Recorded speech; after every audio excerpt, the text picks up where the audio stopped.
In John chapter 14, verse 15, Jesus, he's talking to his disciples and he says, "If you love me, obey my commandments." That verse always intrigued me. When I looked at that verse, I always thought that it meant I had to work in order to love God.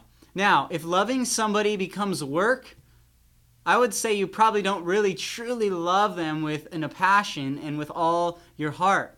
Now, as we further look into context of what Jesus is talking about in John 14, we see that the fruit of loving him is actually obedience. Obedience doesn't prove love. No, love produces obedience. Obedience is such an amazing thing. It gives us strength. It gives us joy. It keeps us on the plans and the purposes that God has for us. Now, so often, I've walked out my life trying really hard to obey God because I was afraid if I didn't obey him, he would think I didn't love him.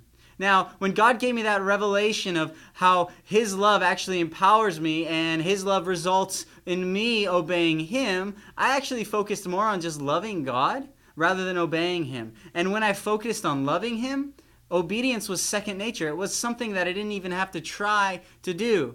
So I encourage you to obey God, but I encourage you first and foremost to actually love him, to actually spend time with him, to actually receive his love, because it's his love that empowers you to walk in obedience. You don't need to obey him to work for his love. No, you just need to love him, and in that process, the natural result of loving him will be obedience, and obedience is an amazing thing. So I just bless you in Jesus' name.